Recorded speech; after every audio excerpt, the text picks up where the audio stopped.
Hello, Rachel. Hi, Ryan. How are you? Good. How are you? I'm doing fantastic, Rachel. I'm doing really well. I'm doing yum yum, dare I say.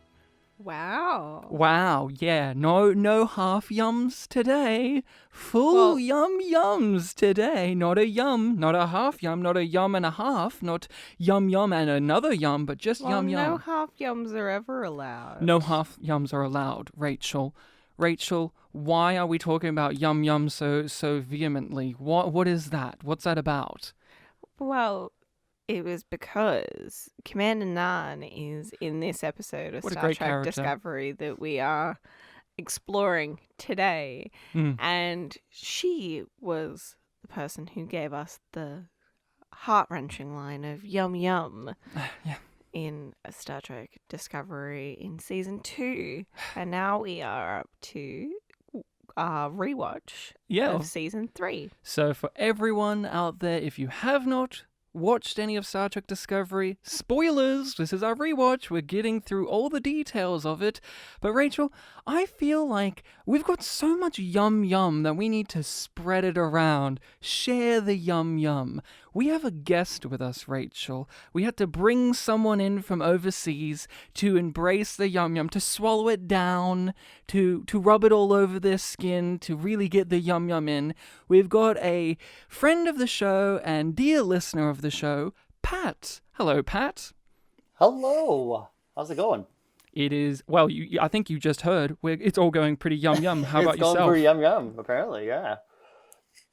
Yeah, in Canada, the yum yum is the maple syrup that you pour on. Yeah. Well, they do film Star Trek Discovery in Canada, so... This is true. I have considered stalking them to become an extra, just so I can get killed off. No, you'll not only become an extra, you'll become one of the main bridge crew who's there for seasons on end, but never gets any kind of characterization, lines of dialogue, or anything until one day they decide, let's flip you over the bridge and give you a PTSD storyline that comes out of fucking nowhere. You can just stand next to Bryce or Tilly. I'll take PTSD as long as no one ships me. Yeah. Yeah. Oh, yeah.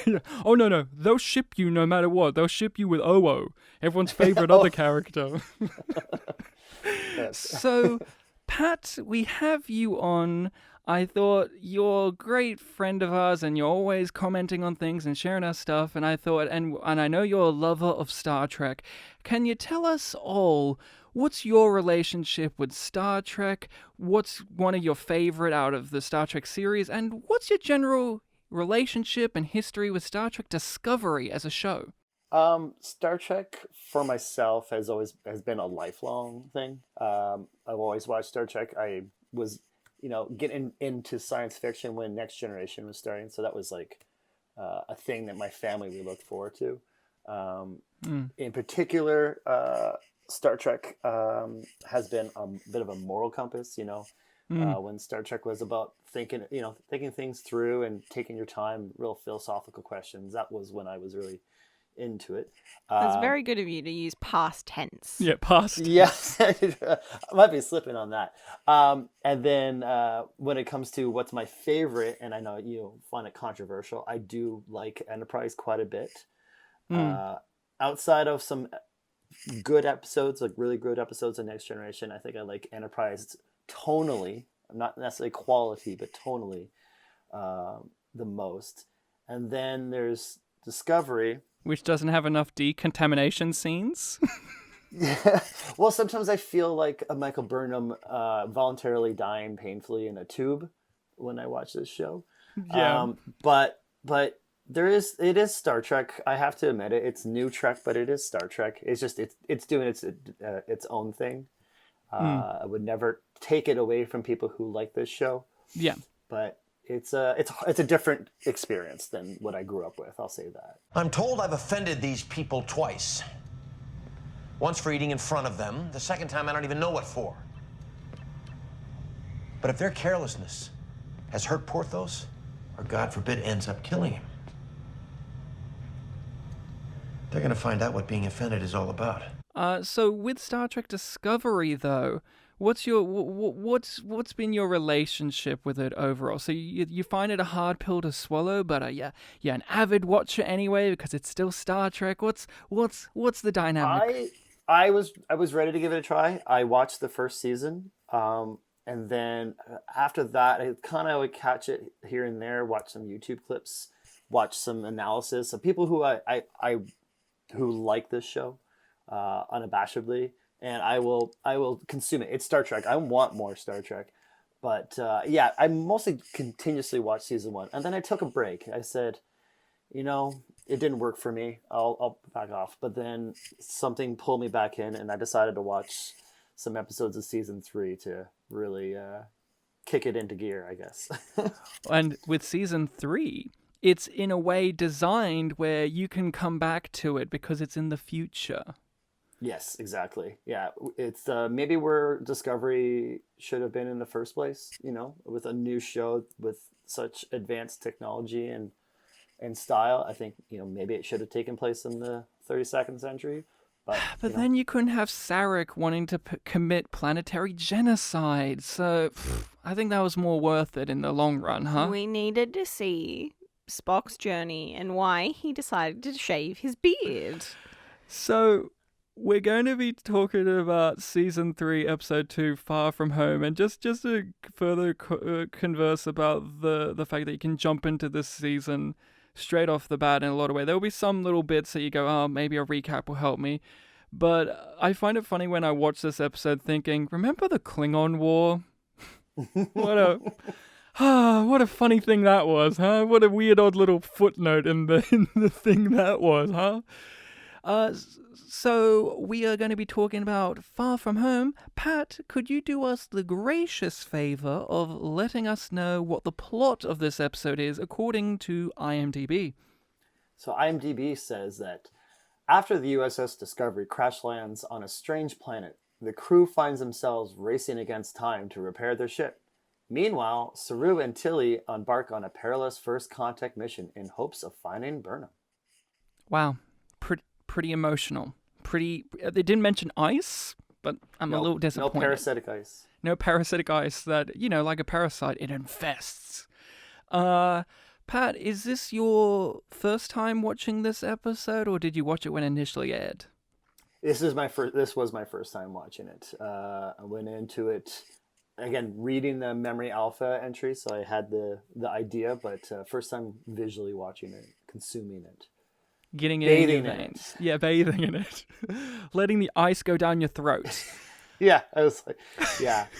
I mean, you know what? It's funny that I see moments like that where I'm like, that's just the thing. They say parasitic ice and you move on from that. Yeah. I was hoping it was going to be like, it's a crystalline entity. This is how they're born. But, that would have been a nice reference. But it trains you, though, Discovery, to think about it like that. Like, oh, what's this going to be a reference of? Or what's this mystery going to be? Rachel, what's your relationship with this episode? When did you watch it and how did you feel about it the first time? We watched it for the first time when it was originally airing, I think maybe just a couple of weeks after it had first aired in the US, because we waited to have a few banked up. Yeah, we watched it back to back with the first one. And similar to the first couple of episodes of season 2, it gave us hope that Discovery might be course correcting in a way that we appreciated. Yeah. And I think we both enjoyed it, and we still both enjoyed rewatching it, actually. Yeah, when I watched this episode, I was a little bit in dread because I hated that first episode of the third season. I thought it was boring. I thought the future looks terrible. Like, not visually, but just like, oh, is this what we're going to be living in? Oh, and fuck. And the style was overwhelming. And unoriginal. That was my thing. Oh my god, are we just in another sci-fi show? Like, not like science fiction, like a sci-fi channel show. Is this Killjoys? Like, damn it, you stole my notes. And I love Killjoys, but I don't go to Killjoys for Star Trek. I do like Killjoys because it's its own thing. But... Yeah. And then this second episode came and I was like, oh my god, are we going to have another one? And then I was pleasantly surprised. I felt like this episode had a lot of Star Trek roots to it. There were problems that were clear and easy to define. Our characters had missions that they had to go on. They were paired up with one another, and they had to succeed at their goal under a time pressure. And there was an antagonist who had a clear set of goals that he wanted to do, and he was there to stop our heroes. And it made sense to me. There was still some Star Trek Discovery isms, but this is the first Star Trek Discovery episode that made me think of Enterprise. This felt like a season 2 episode of Enterprise, where it reminded me of Marauders, it reminded me of a few of those, but with the Star Trek Discovery style on top of it. When previously Star Trek Discovery went, how about this TOS? How about we do like a TOS-y type of episode, but with our style? This was the first one, and there's a few in this season, that I really feel like it echoes back to Enterprise, weirdly enough. This kind of has that vibe. What do you think about that, Pat, being a big fan of Enterprise and this being your first time viewing?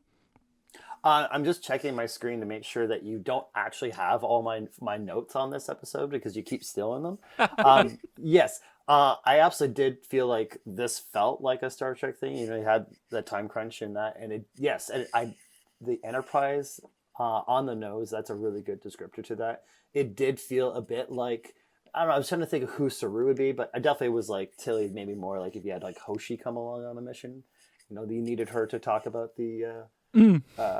talk with these people for some reason, but it had that kind of energy of like they're always like, you know, they're going to be behind on technology finally, and they're always going to be like a fish out of water, and that's definitely Enterprise energy. So I do like that point that you made.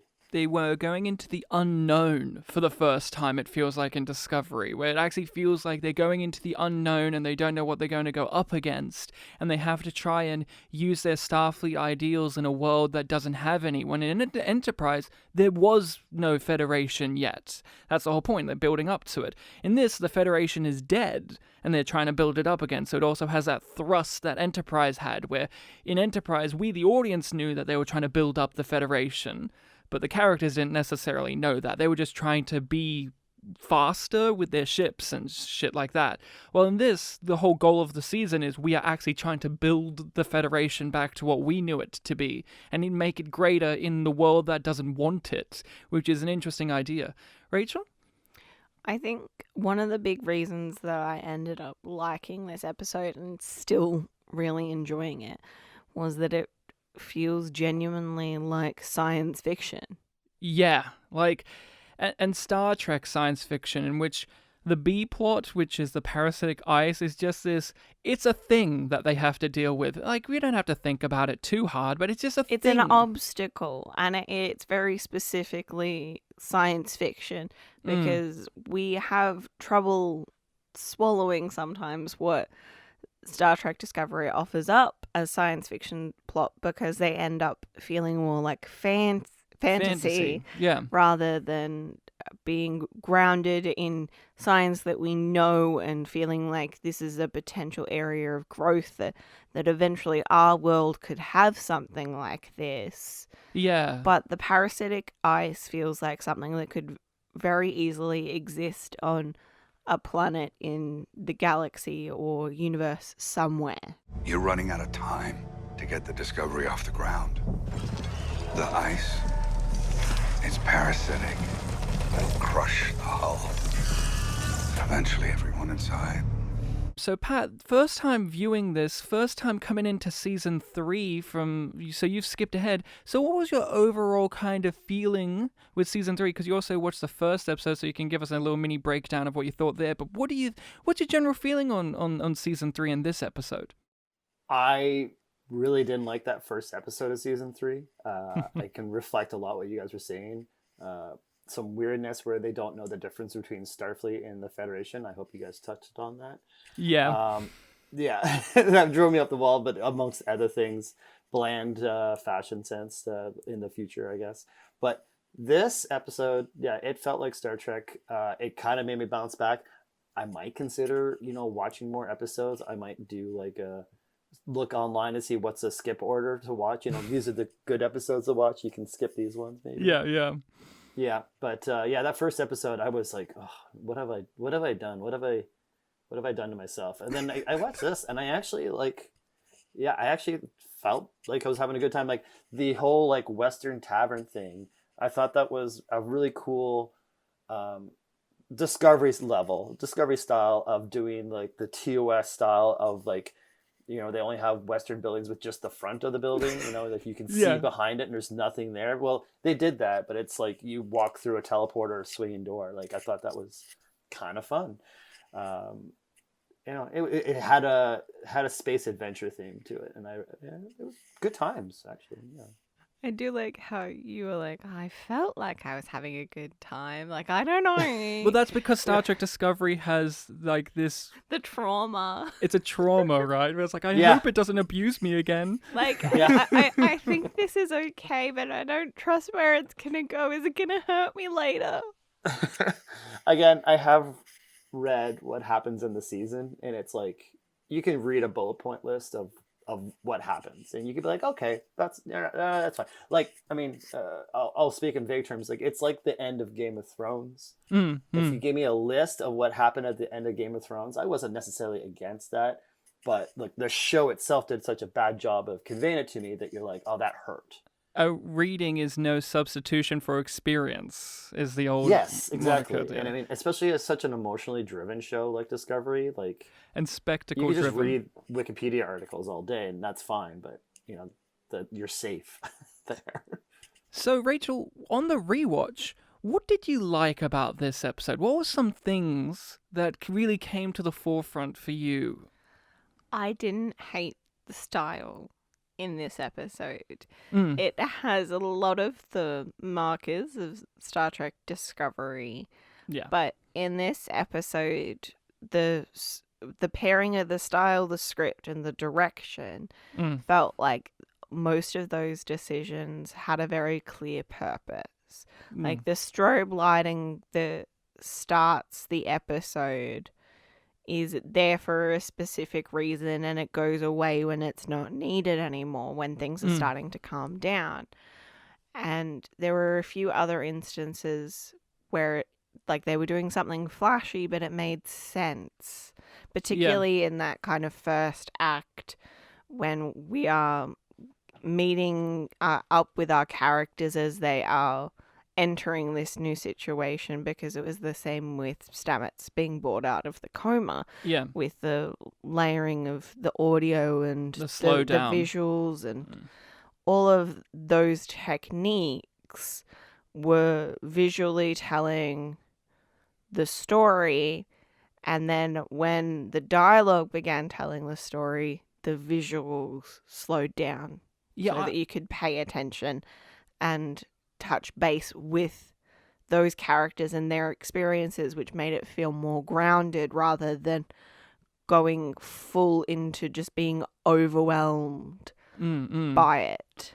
I 100% agree. Although I have very much gone against the Star Trek Discovery aesthetic, it works here in this episode because it's consistent with itself. I can understand, I understand the slow-mo here. I understand the quickening here. I understand the draining the sound out here. I understand this shot far more than I do with previous installments of the show.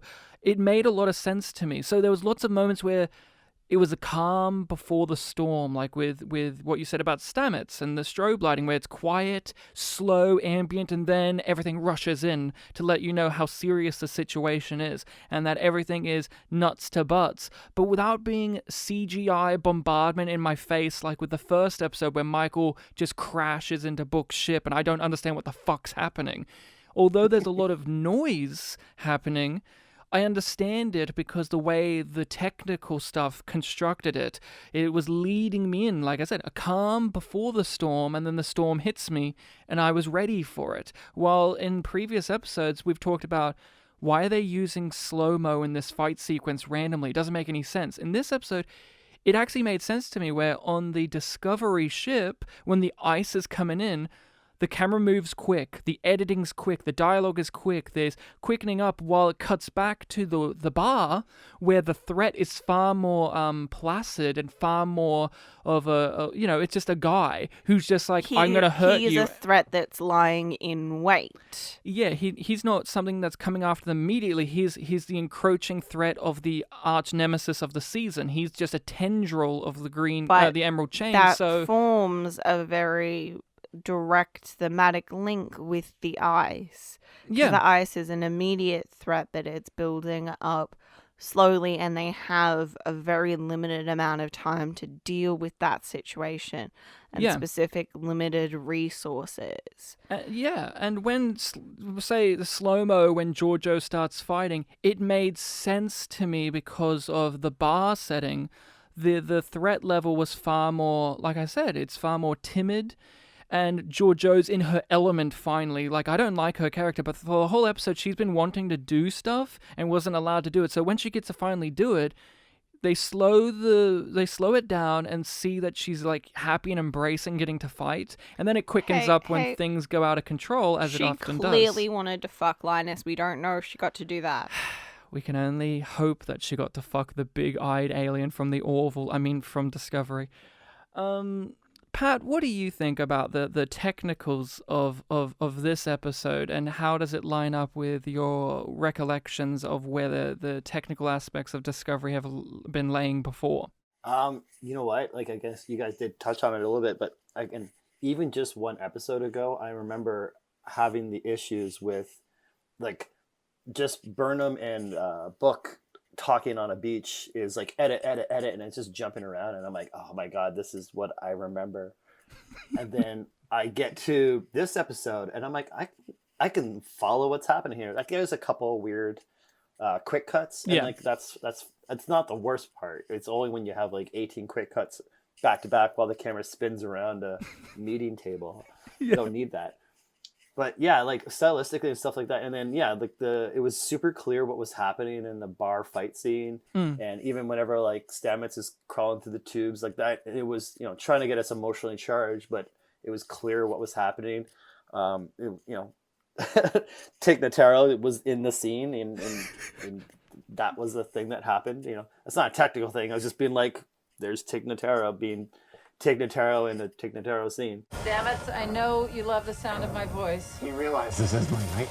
I live to serve. I enjoyed some of the visual storytelling going on. There was a really great shot that really hammered in home, far from home, hammered home that Saru is now in charge, which is when they're in the ready room.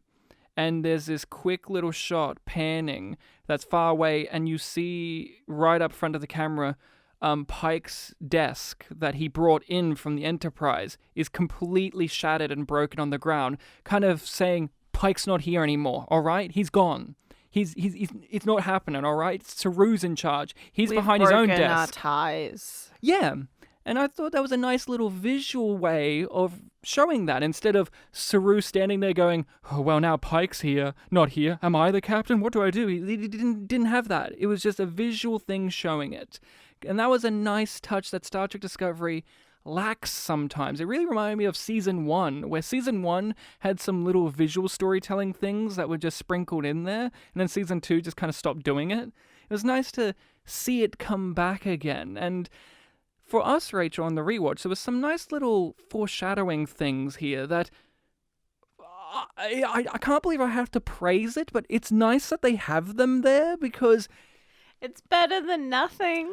And they were subtle enough that on the first time viewing, they weren't things that I was thinking about, like, oh, that's foreshadowing this. They obviously are those in this episode, but they're little things like Giorgio refusing medical help, which will play into her season-long arc throughout this journey, right? Where she's refusing to seek medical attention for whatever the fuck's going on with her, with having traveled through time and dimensions and stuff. And that was a nice little touch.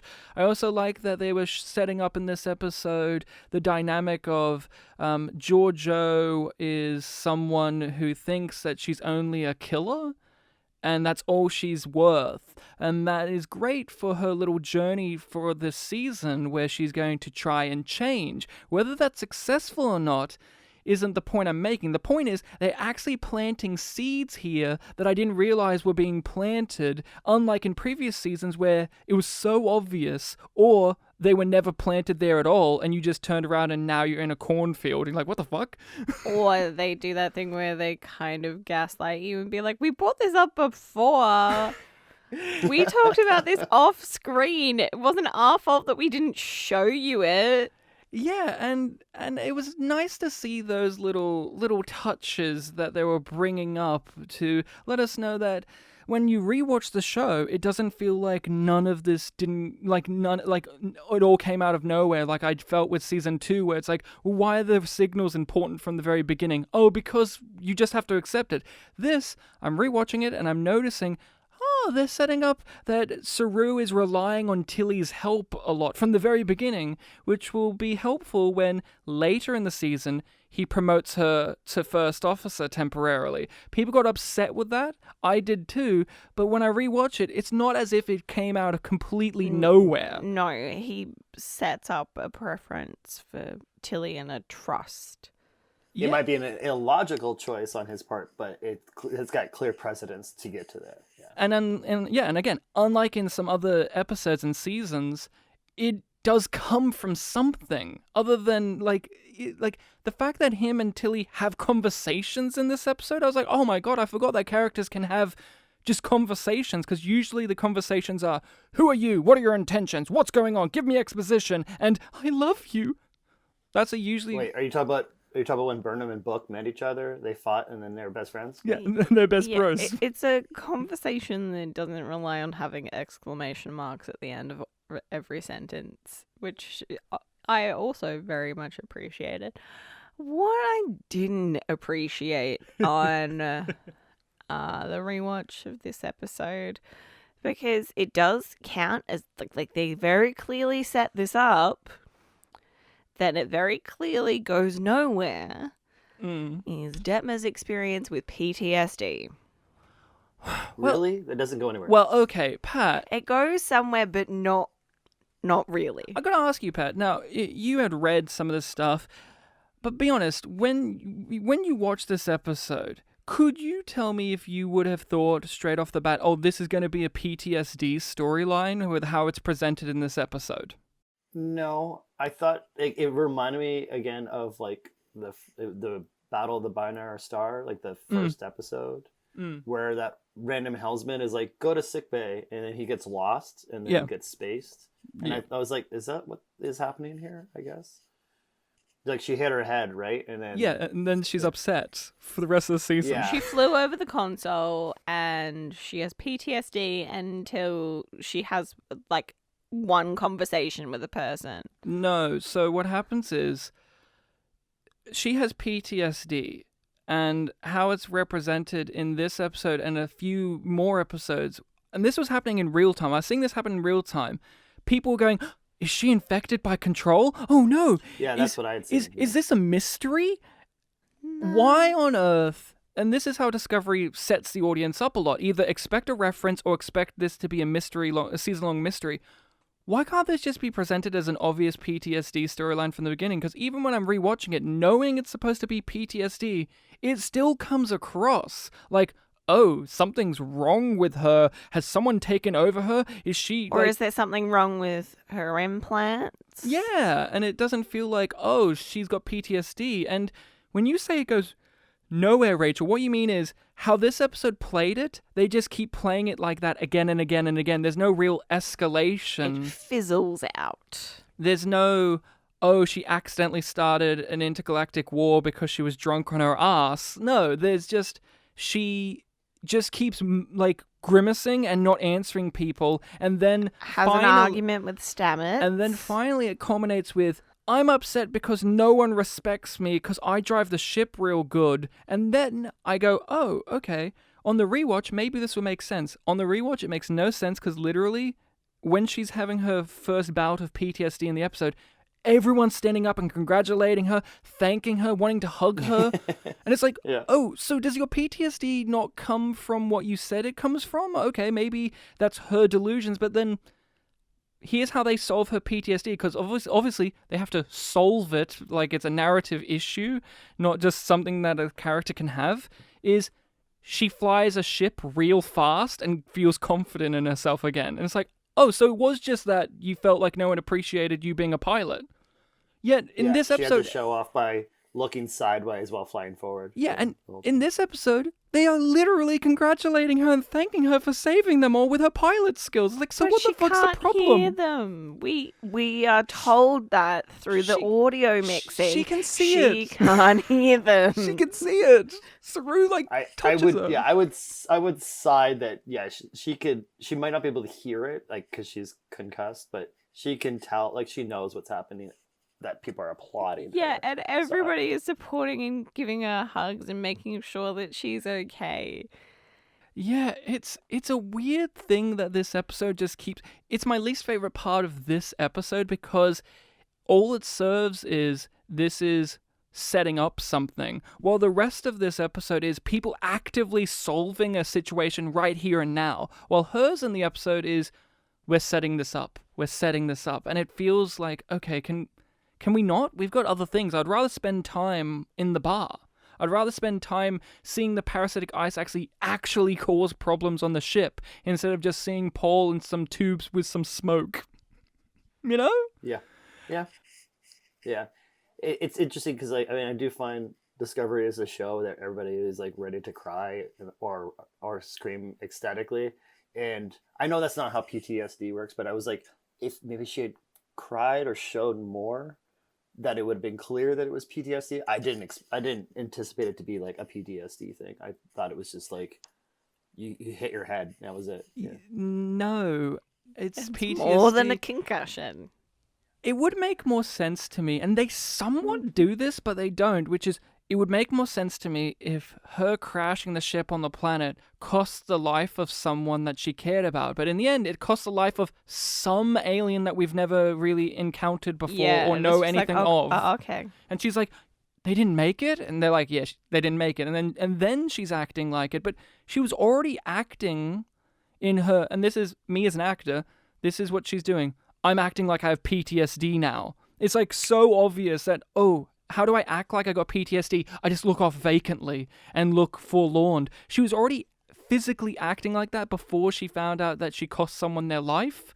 So the idea of even her finding out that she cost someone her life, thus triggering some PTSD, doesn't even fulfill itself because she was already, for us, the audience, she was already suffering PTSD before she found out that tragic piece of information. Pat, what do you think about how Star Trek Discovery, and you've read things online and you've encountered it, how people want characters like Detmer and Owo and Rice and Bryce and Reese and all these people to have characters and have time on screen and to actually be a part of the show? What do you think about that idea? I sometimes feel like Discovery has aspirations like The Simpsons, where they have like the largest side character poster available. And I'm not against that. I do feel like, and especially with what limited viewing of season 2 and some of this, is people are filling in gaps. They're like creating these backstories for people, and it's odd to me. I don't know. It feels like I have to do too much work, and that's odd. That's like a very complaining thing to say, but it's. I think everyone just wants to grab a character and grab onto it, and that's fun. But why not the main cast? I don't know. That's what I was going to say is, in Star Treks of yesteryear and ensemble shows, I've never seen people champion and rally behind, please give these characters that have never had any lines of dialogue and aren't actually characters character. I usually see people I want more of Tilly, and I want more of Georgiou, and I want more of these, but from day one, people like, Detmer, she's been there from the beginning, and I still don't know her. It's like, there were so many Helms people on the Enterprise that were always there, and I never gave I never thought at any point, man, I really wish that they could give that person more. It's like, I never cared about, like, in Next Gen, there's, like, that one woman who... You wanted more episodes about Keiko, right? Yeah, we all want more of Keiko. But, like, I've discussed this in a previous episode. Mars O'Brien, he was always a character that was there, And they never gave a shit about him until like season 4 or whatever, where they're like, hey, how about we give you a whole episode and we give you a full-fledged character and you have like a Cardassian war backstory. And that made him a character. But even then, if we didn't get that episode and Mars O'Brien never went on to DS9, I would not be standing here 20, 30 years later crying, oh, we never got to know more about that transporter chief. Because I cared about the central crew of characters more. And yet, here we are, 3 seasons in, Detmer's been there the whole time, and they're now like, now let's give her a PTSD backstory from a woman who literally got disfigured in the Klingon War due to Michael's actions at the Battle of the Binary Stars, a woman who has seen her best friend choke to death in the vacuum of space. Oh, people don't respect that she doesn't fly the ship well enough. Well, that gives her PTSD. I thought the other things would have, but I guess the lack of respect for her piloting skills really triggers it off. And the show doesn't play it like those things have compounded it. No. And like this is the thing that's tipped her over the edge and she's become overwhelmed and she's realizing that she needs to deal and unpack all of the trauma that we've seen her experience in the previous 2 seasons. It really is just this one thing. She flew over the console and hit her head, and now she has PTSD. And it's like, is this a respectful narrative way of presenting PTSD?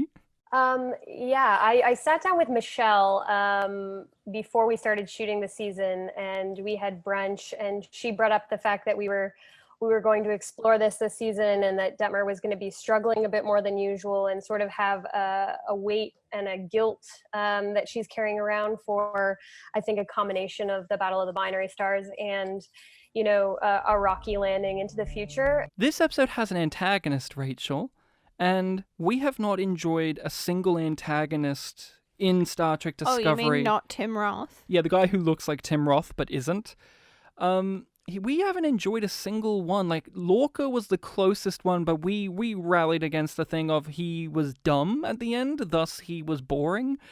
We both agree, Rachel, right? That this guy's pretty good. This guy's got presence. He's fun.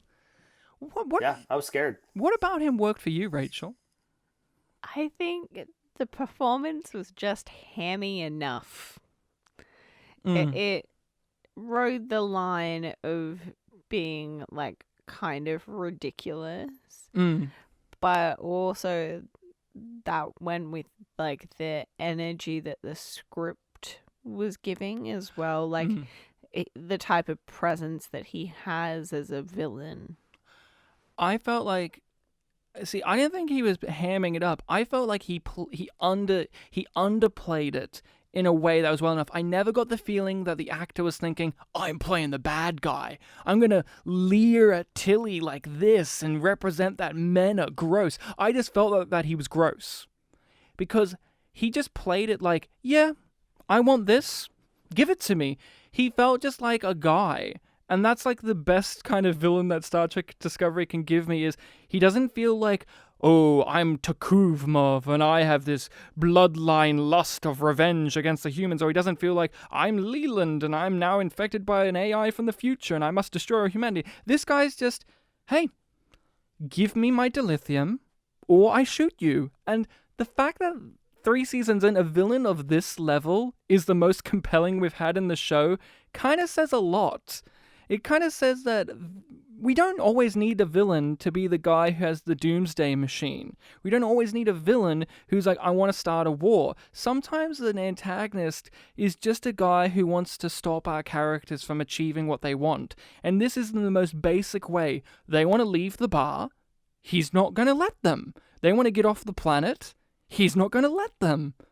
Simple.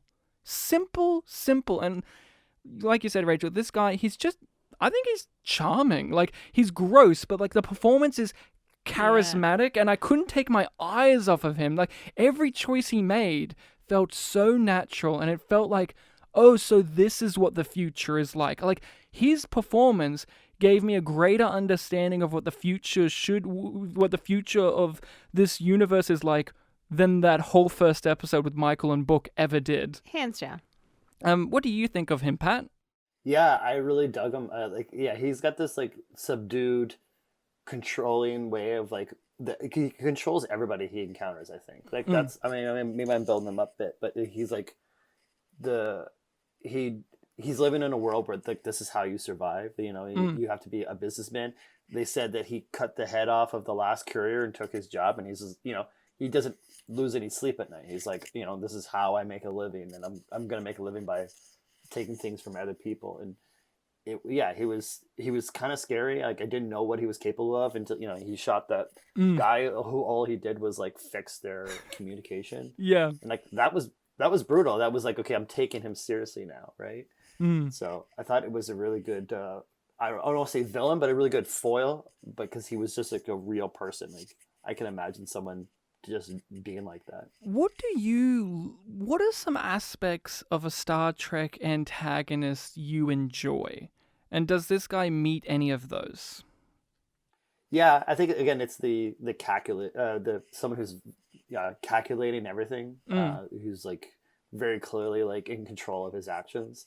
I don't like someone who's just like screaming and throwing themselves against the wall to try to get at our main characters. Like this is a guy who's the best written villains are the ones who, if you could see things from their point of view, you're like, you know what they want, and they know how they want to attain it. And I think that's what it works. So like, even like if you look at like the Abrams movies, like the new Trek, it's like you have some villains who like clearly know what they want. You have I mean, I can't remember the names of them now, but you got Nero. Eric Bana, like Nero, thank you. Yes. Eric Bana, I got like he had a revenge plot, and he's driven by that. He's not a crazy person necessarily. Yeah. He's just motivated by a dark thing, and that can make really good villains. And I think it worked for me. So yeah, I think that's what I found. This guy reminded me of Krug from Star Trek 3, The Search for Spock, in which quiet, menacing guy who knows that they're evil and doesn't give a shit. Like that thing. And they'll just, you know what? Yeah, sure, I'll come down and fight you. I don't give a shit. You know, and I like that level of villain in Star Trek 2, where I don't need every villain to be Gul Dukat, where they don't know that they're a villain and they think they're a hero of their own story. I do like a villain that's just, look, motherfucker, I'm gonna shoot you, okay? And I'm gonna enjoy it. But not too much, because I don't care about you. I just want dilithium. And I just, he reminded me of Christopher Lloyd's Krug, where he's just like, he's got his little band of people.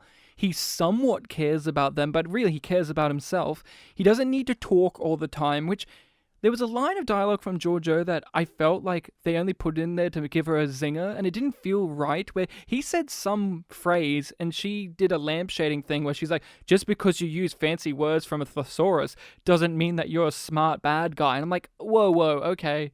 I didn't feel like that's what that character, like his character was, until she said that, and then it made me think, is that what his character's been the whole time? And on the rewatch, no, he just is a guy who's just like, look, this is what I want, give it to me. Are you new? I should offer my congratulations. The thing is, you got no authority here. Whereas the burn was the best thing that ever happened to me. Saru. He's the guy who shoots things out of his head, right? He does that more than in this episode, right? Because like it was a big deal. No, he only shoots him in this episode. What? Yeah. I thought I was forgetting another one. Surely, like they went to the effort to create that effect because it is very much a CG effect. Discovery doesn't like doing practical things. No. So Rachel, Saru... But they made it. Why not use it again? Is it never going to come up again, you think? It won't come up again. Rachel... Maybe it takes some time to grow back. They're like teeth. It takes a little while for them to come back in. He just shot his baby teeth at somebody. Take my baby teeth. See, I thought it would be more like a shark's teeth situation where he's got like rows built up back there. No, he doesn't. They've actually pointed out that they're just like normal teeth that grow into his head. He shoots them at people, and he goes, and that's the two. And then like, mic drop. Yeah. Assimilate this. So it's up there.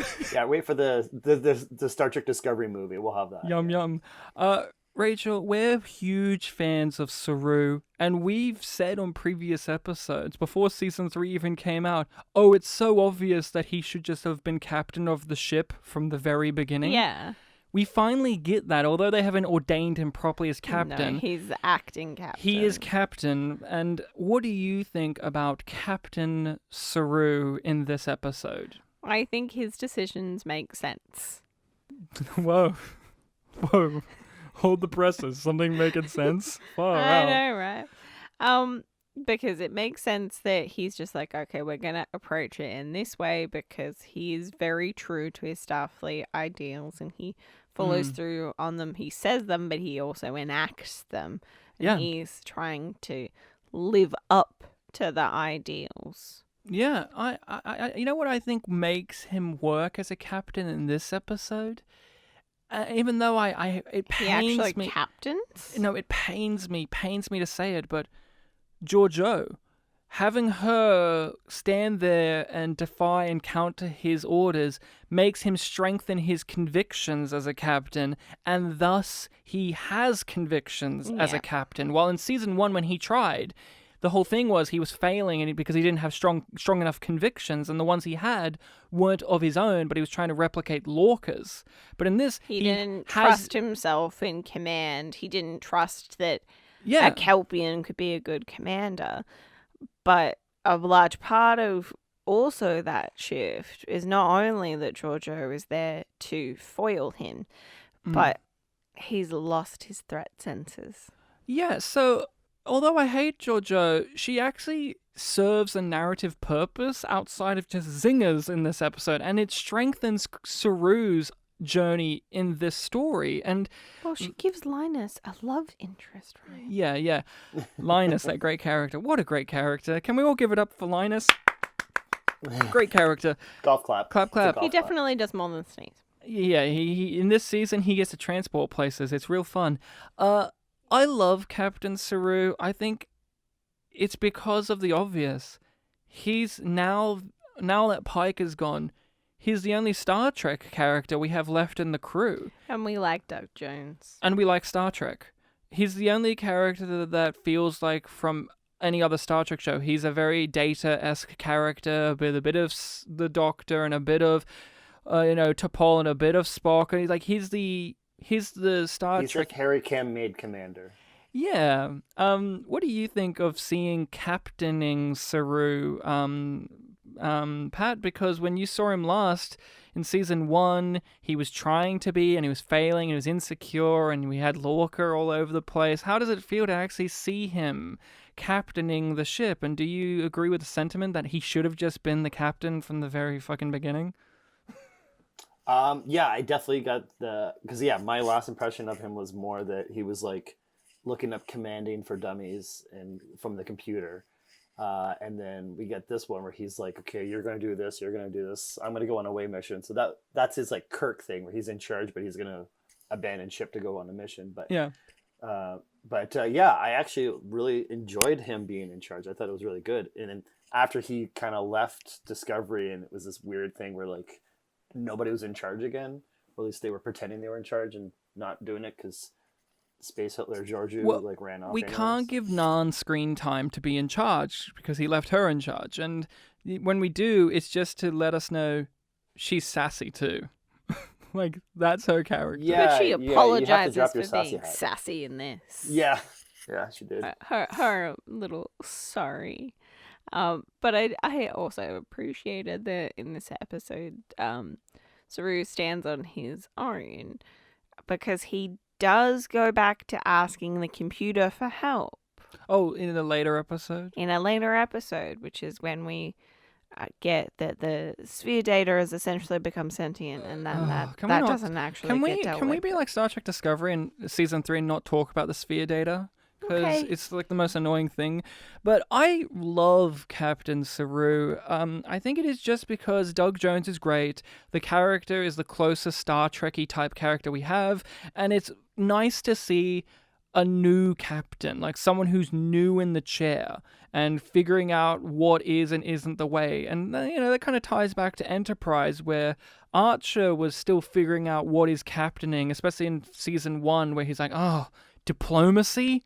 Ugh, I don't know how to do that. I don't give a shit about that. And I'm not a diplomat. Well, when I always got the feeling with Archer that it was more of a burden in a weird way to be captain, because he's like, oh, I don't know how to do this, but I'll figure it out. While Saru, it's like he's very eager, but he's got dissenting opinions from people like Georgiou, and it just strengthens his convictions. Then when we have the bad guy, and he's negotiating with the bad guy, and he actually manages to broker a deal, and then Georgiou comes in and ruins the whole entire fucking thing, of course. It was nice to see that he can be a stern leader, but also it was really nice of him and Tilly. I like their conversations outside where he lets her start babbling, and I don't like Tilly's babbling, but I like that Saru admires her as a person genuinely. There's been something from day one. He respects that Tilly is who she is, but also puts boundaries on it, because he does ask her to not show her fear. More than saying, don't be afraid. It's like, yes, it's okay to be afraid now, but we need you to be strong because we need to go into this in this particular way. Yeah, I mean, but then, to counter all that, he shoots darts from his head, so...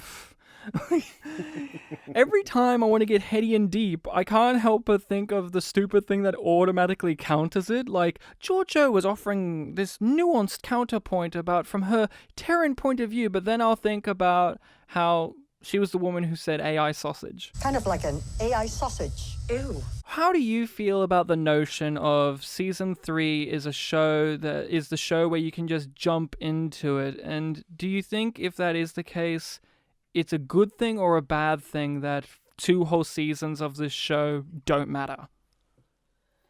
I 100% believe that someone could just start with season 3 of Discovery and not watch those first 2.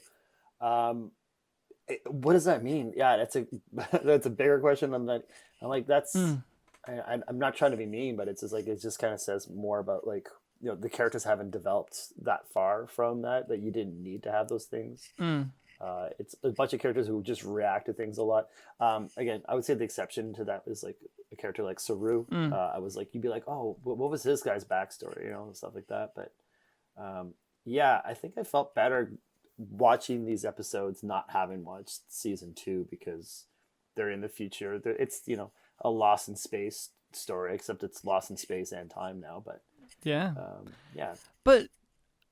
Like, in TV and in modern television, right, we're not just presenting you episodes, we're presenting you 8 to 10 to 15-hour movies, and each season feeds into the next season, and you need to care about the characters' developments, and then you have this come along, and it's not saying directly, but inadvertently, those first 2 seasons don't matter.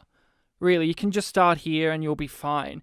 Isn't that kind of weird in the modern landscape of how television shows work? Because back in the day, you can start at any season of these type of shows. Like, you could come into season 3 of Next Gen and not having watched the first 2 because it was episodic, and also each season they were trying to figure out what the show was with TNG and Voyager and so on. But in modern TV, we kind of expect, well, they should kind of know definitely by season 3.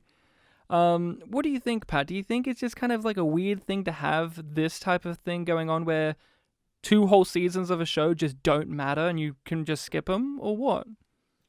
Yeah, it's not the way things are done now in the quote unquote golden age of TV. So yeah, it is odd.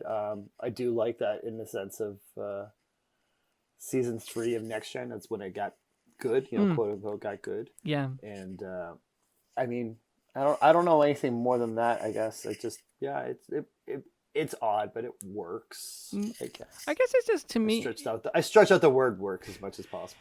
I guess it's just so damning to me that you have 2 whole seasons, like 30-something episodes, in a modern television show in which the budget of each episode could fund like a nation. in Africa, and none of it, you can just go, oh, those don't matter, those are terrible, you can just skip those. It's very weird to me in the modern landscape where they make an emphasis on every episode matters, and each episode builds upon the next, and then a couple years later, they come around and be like, oh, no, they don't. You can just start here. It just feels like a weird betrayal. And one of the things I want to ask you, Rachel, and you, Pat, is, having now watched that first episode of season 3, do you think that this episode would have been a better start to the season than that one? Absolutely. Yeah, you could, if you had switched them, maybe that would have been really cool. The reveal of Michael at the end, like, how much more interested would you be to watch that first episode if you wanted to find out how Michael got there a year ago? Yeah. I mean, yeah. I thought this at the time. I'm like, this episode is a far better introduction to the season. Like, sure, you would have to tweak one or two things here and there, like mention the burn or the death of the Federation if you want to, because that first episode does, and this episode kind of plays on us, the audience, already knowing that. But that's simple tweaking of like lines of dialogue. I also wonder, there's another thought in my head of, would this have been better as the third episode? And I say that because we get the first episode, and then we get this one, and Michael has experienced a whole year, which I think is too short of a time for her to be separated, because the rest of the season is her struggling with, should I be a Starfleet officer again, because I've now experienced a whole lifetime, and I've got a new boyfriend and all of that, I'm now a bounty hunter, and it's like... they're not actually together. But they're not actually together, but it's like, a year seems like a really short period of time to feel that. Maybe 5 years would have been much better for that. Yeah, but when we left that last episode with her being like, it could be a year or it could be 1,000 years before Discovery shows up, and 1 year is like the minimum amount. Yeah, as opposed to like a time to live. And I say episode 3 because I think that there should have been a second episode that doesn't exist in this season of seeing this. If we're sticking with the year, let's stick with the year of her life away from Discovery, seeing her blossom her relationship with Book, and seeing her accept that Starfleet is dead, and maybe that she has to adapt to this new world, so that when they do come back in this episode, it does affect her in a way that the audience can understand, outside of her just saying it affects her. We actually see the life she lived. The evolution of her investigating the burn, because that gets referred to fairly frequently in the back end of the season of like, I was doing this and I'm looking for these things, and we're going to go find this because I did this in the year that you weren't here. And along the way of trying to discover the burn, her hope and all of that for the Discovery coming back faded away, because she was actually actively living a new life with someone that she cares about. And it could go back to what she said to Spock of find people who are unlike you and reach out. And so then maybe at the end of this glorious episode that doesn't exist, she gets the call, oh no, Discovery's been found, like a signal, and it's just to go get it. And then that way we can, but again, this is all could haves. Rachel, any other negatives you want to bring up in this episode? Because there's a plethora. We've been actually pretty nice. Pat, how do you feel, being a long-time listener of the pod, that you've been brought on for an episode in which we're being very positive? Is it a weird experience for you? It's so weird. I guess it makes me feel okay about it because I watched the first episode. Yeah. Going into it. But yeah, I didn't expect to have as much nice things to say about it. I think I'm looking at this show still as, it's sci-fi fantasy less than Star Trek. Yeah. But that's just because it's doing its own thing. So I have to accept it on those terms. It's maybe not. It's not my daddy's Star Trek, but it might be my Star Trek. But I guess it's still Star Trek. There are a few lines that stood out. Yeah, there's many great zingers in this episode, huh? One that is not is Georgiou's line. This is like reading an obituary backwards. I didn't even remember that line happened. Oh yeah, that was a weird one. I yeah. think my least favorite line, and it just sums up that the writers don't know how to express Giorgio as a character, so they need to Tig Notaro as a character. Sorry, see, I got it mixed up. See, all these characters are the same. Tig Notaro says as Tig Notaro, "Well, I'll just follow you for the witty repartee," and it's like, okay, we get it. You lampshade things a lot in Star Trek Discovery, like with Giorgio pointing out that the bad guy has a fancy thesaurus. Just because you lampshade it doesn't mean that you're not doing it. Just saying, Jet Reno, all she does is stand there and make wisecracks. She doesn't. She says some emotional, poignant line like, helpless is a shitty feeling, but it's not forever, and it doesn't make you any less capable. I want to ask Pat about that moment. We are so engrossed and entrenched in Star Trek Discovery, so when moments like that happen, we kind of take it for granted and sometimes question, does this just feel like the comedy character has been turned on to maudlin and they now have to give the fortune cookie advice, or does this feel natural? What do you think about that, Pat? Do you think that like a moment like that where Jet Reno's going from one moment wisecracking to wise sage advice, does it feel real or natural, or does it just kind of feel like flipped on and off? Because we've had comedy characters in other Star Trek shows do that. So what do you think? I think again, I'm trying to be nice. That every time Tig Notaro is like on the show, I'm like she's just like walked on the set and they had the camera turned on. It feels like that. She's just riffing. And again, she's a funny person, but it's just like I don't see. Like it does feel like it takes me out of the scene more than anything else. But then Tilly gives us some wise wisdom. Tilly's like a fortune cookie as well, isn't she? What was Tilly's wisdom? Can't bake a peach pie with a gazpacho recipe, right? Yeah, that was her grandma's advice. Something my grandma her used grandmother. to say. What I like about that is there was a great little moment there where the alien guy looked at her confused because to him it's like, what is gazpacho? What is this? But I do love, this is so stupid because TV does this. They play him for the alien he is in that one moment, but as soon as she says grandma, he smiles with recognition of like, I have a grandma too, and she says stuff. Yeah. Yeah. We're the same. And then she just awkwardly says it like, because he's doing the programmable matter, and she's just like, oh, you're really adept at that. Yeah, she's letting us know that she doesn't know what this is. I'm like, I don't know either, bro. But... Oh, that was a quiz. Oh, that was a little quiz, yeah. I feel like... I mean, when she said, oh, you're really adept at that, I found it 50% her having like wonder at this technology, but also like she's just trying to be nice, I guess, because she's... Yeah, and it's just awkwardly phrased. Just enough of a sprinkle of awkward, because when do you ever say, oh, you're adept at that? Well, after sex. I learned so many new things. We shouldn't charge you. But we have to charge you. Perhaps if you teach me something new, it will be fair trade.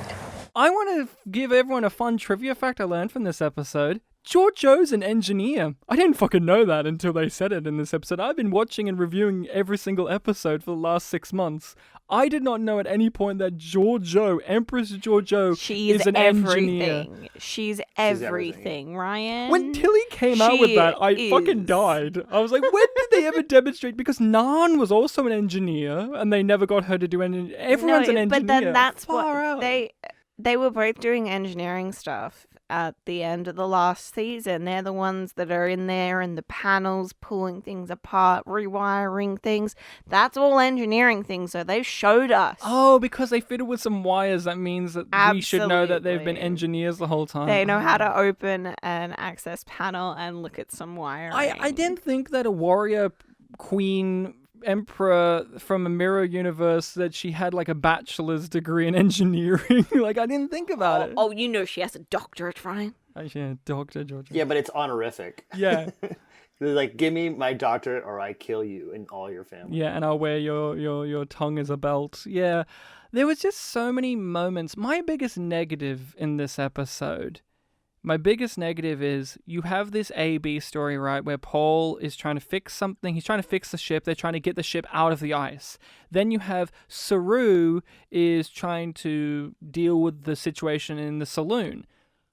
What happens in both stories is both stories are fully in control by the characters in the story, and then no, they're not, because another character comes in at the end and solves the situation. Georgiou comes in to the bar and solves the situation in a story that she was not involved in the whole episode. Then at the end of the ship story, they're stuck in the ice, and Michael comes in at the end and solves the story.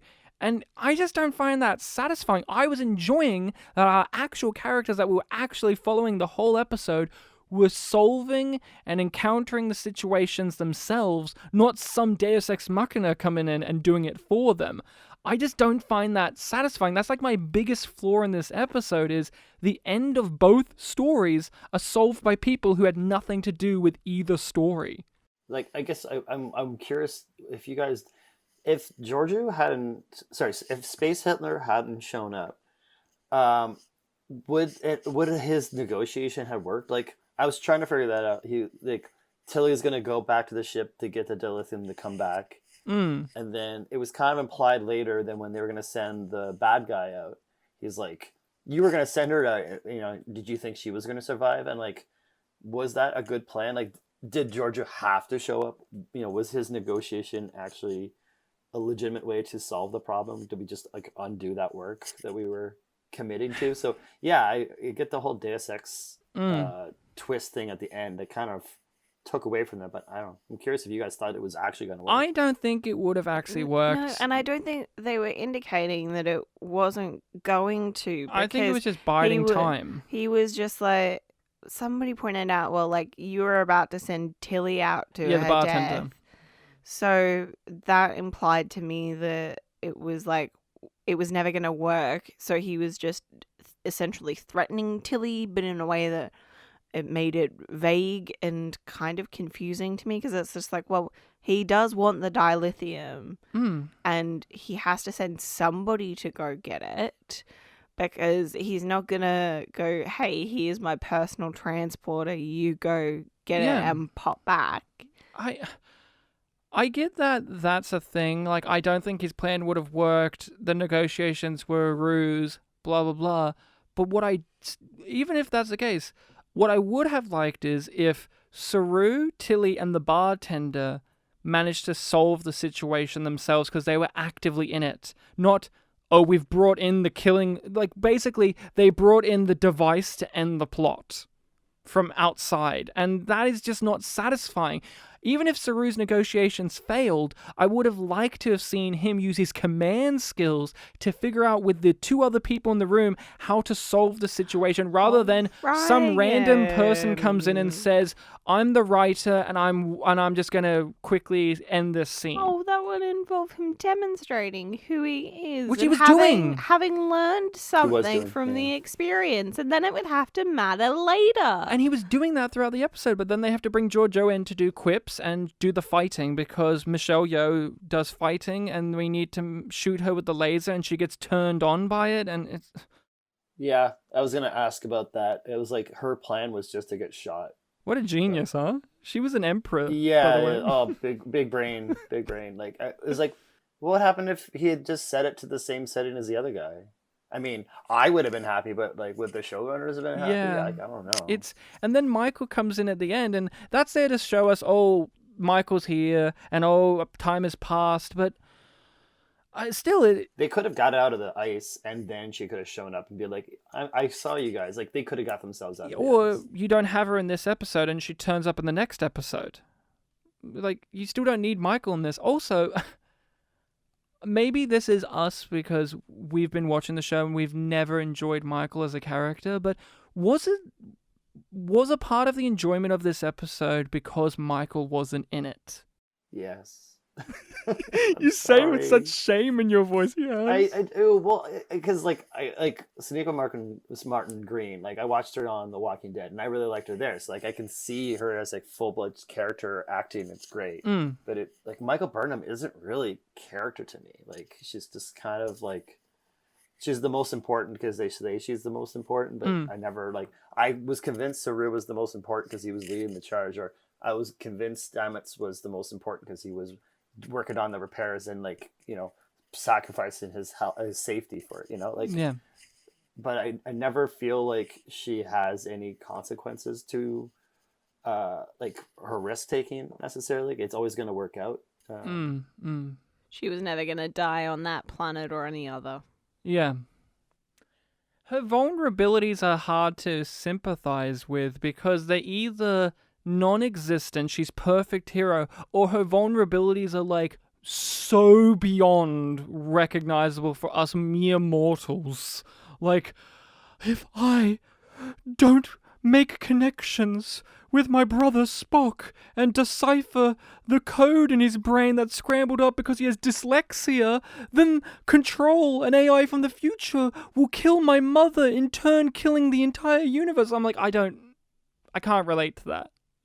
Like it's so hard. And that's why in this episode, I could relate to Saru failing at communicating with someone who refuses to be like budged on that. That's like, yeah, you have the sci-fi aesthetic of like he's an evil cowboy who's going to shoot you. Yeah, but the basic thing of Saru is trying to get through to someone who doesn't want it. I can understand that. Simple.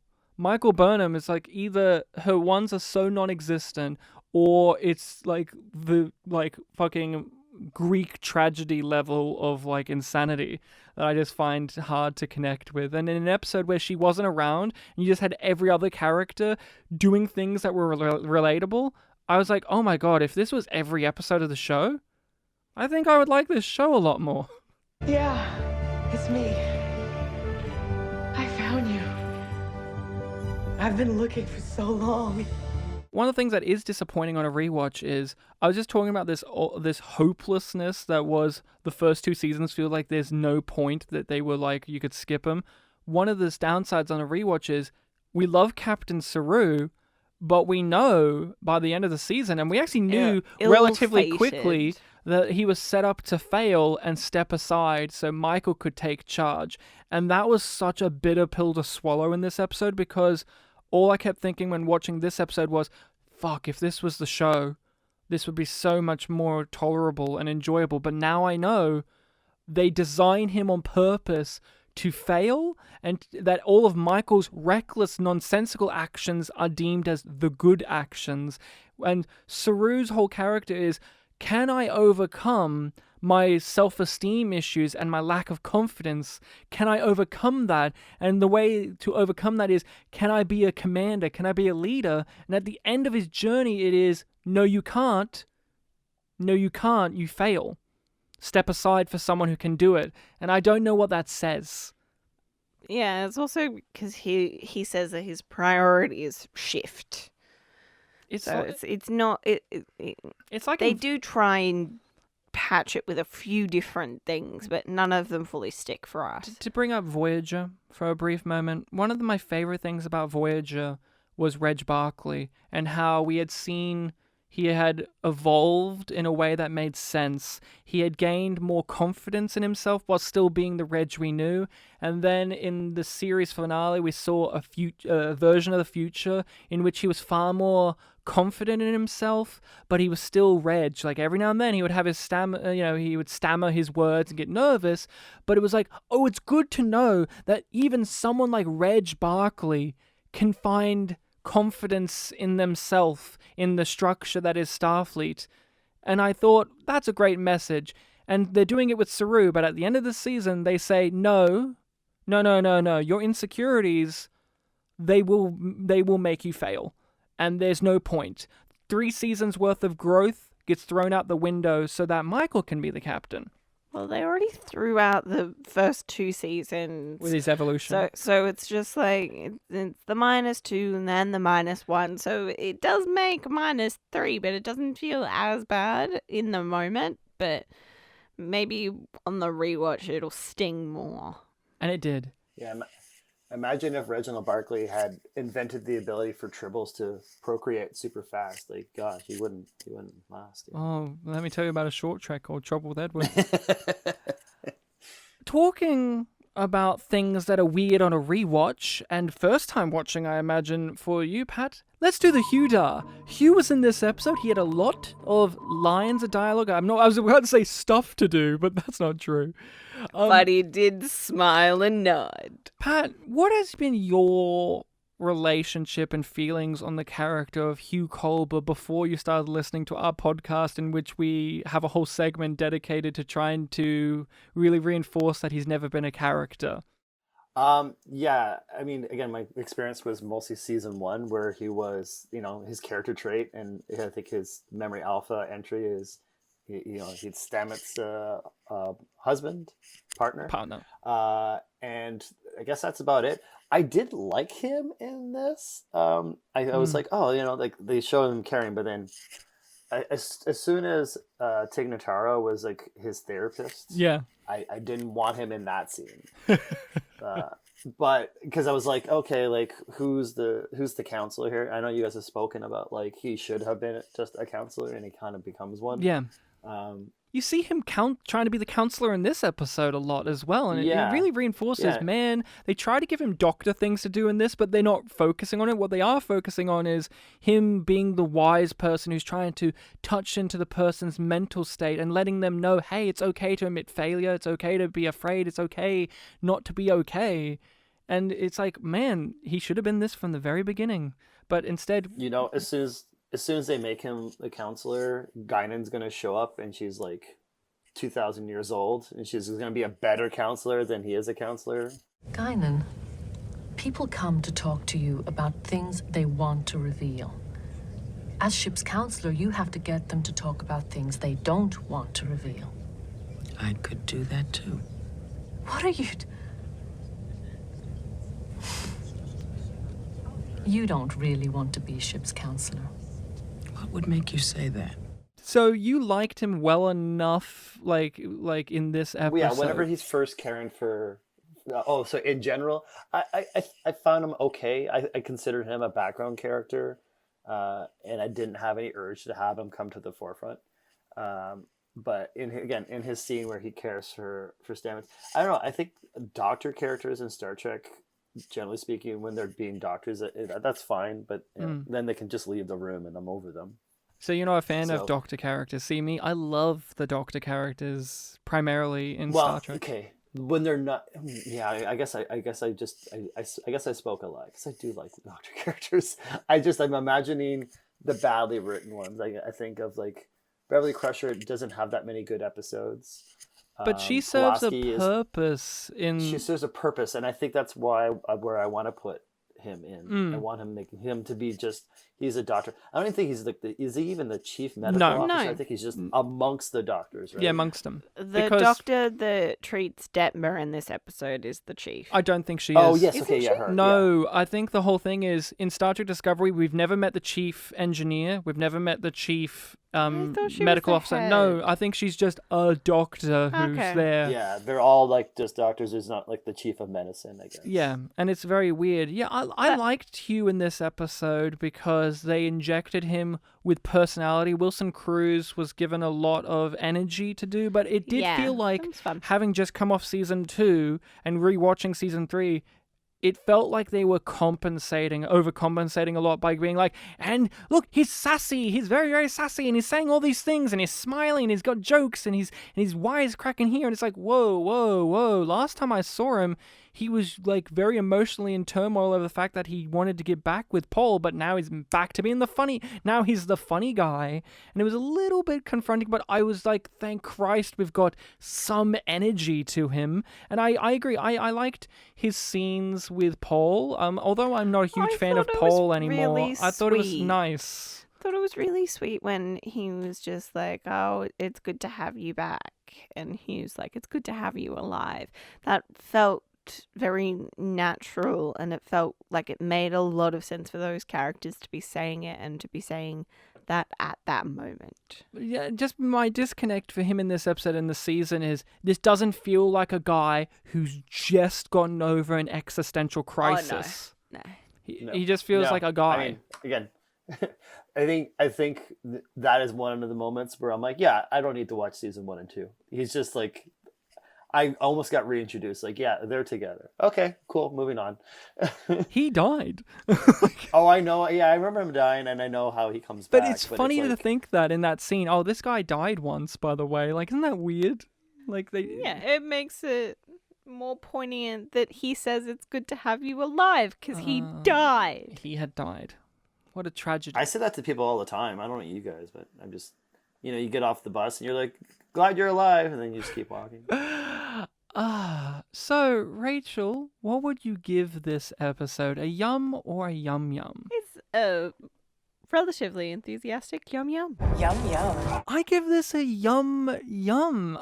Yum yum. I'm happy to say that, I'm very happy to say that. And it's so weird to me that Enterprise is a show that I've never really enjoyed, but it was kind of weird to be like, one of the episodes I've enjoyed the most of Discovery is the one that harkens back to a show that I've never liked that much. It's kind of a weird state to be in, where it's like, this is probably my second favorite one. I think this one tops New Eden for me because I feel like it fulfills more of what it's promising than New Eden kind of did. When New Eden had a lot of things that made me think, but not a lot of experience in that episode. Well, this one, I felt like I experienced and thought about a lot of stuff. Although I'm still dissatisfied with the conclusion of both stories, I enjoyed the journey along the way. And if season 3 was more of this, I could definitely see the argument that this is the best season. It didn't have the moments that New Eden did where we were just like, why the fuck is this here? This makes no sense. Like, we didn't have the line of, like, Michael doesn't know what a church is? Yeah, we didn't have a moment like that. Or the xenoanthropologist doesn't understand a church. A xenoanthropologist who was raised in a very spiritual family doesn't know what a church is. Okay, sure. Righty-ho. Moving on. Pat, yum or yum yum? Can I say, I'll say yum yum, but I hiccup in the middle like, yum yum. Yeah, like I've drank too much of this Star Trek Discovery Kool-Aid, and it's in my system now, and I don't know how to recover. Yum yum. So do you think that you would actually want to try to revisit Star Trek Discovery? I think I might have to, and I have enough people in my life who know how I feel about after season 1, what I felt like. They're gonna be like, what happened? But not from the first episode, but from this episode 2, I was like, that felt okay. I think I had a good enough time. A good enough time. Well, yeah. I'm gonna tell all of us now what the good enough time hopefully we'll be having next week on Star Trek Discovery. So episode 3 is People of Earth. So according to IMDb, the plot of this is finally reunited. Burnham and the USS Discovery crew journey to Earth, eager to learn what happened to the Federation in their absence. Yep, that's an episode in which we get introduced to some new characters that will be a part of the crew. I recollect somewhat enjoying this one, and again, I will say there was a little story element in this episode, in episode 3, that felt very Enterprise-y to me, where it's just like, these raiders are stealing our dilithium and we don't know where they're from and they're wearing hoods. I'm like, this feels like an Enterprise episode, where at the end of it they would reveal, oh, it's actually those nefarious Andorians again. And it was like, yep. So, yeah, Rachel, we had a negative experience with episode 1, but we're having a positive one with episode 2. Hopefully, there'll be some more positives on this rewatch. Hopefully.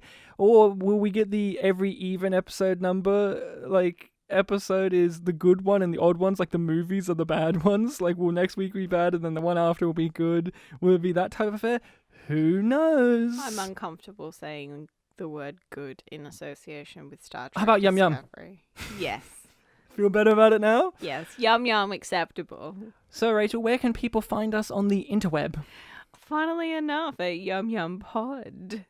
on Twitter, Facebook, Instagram, and over on Reddit. Yep, we're always posting things on there, furthering discussions, posting some jokes and memes, and yeah, trying to just engage in general conversations with people about these episodes, because obviously there are people with many opinions. You can email us at yumyumpod@gmail.com to let us know your own thoughts, questions, queries, and concerns.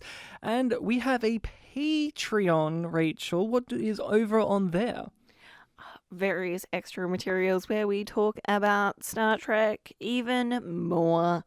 And sometimes we actually like it. And sometimes we talk about non-Star Trek things. Yeah, a little while ago we had an episode where we give our thoughts on Red Dwarf. We have one where we give our thoughts on The Good Place.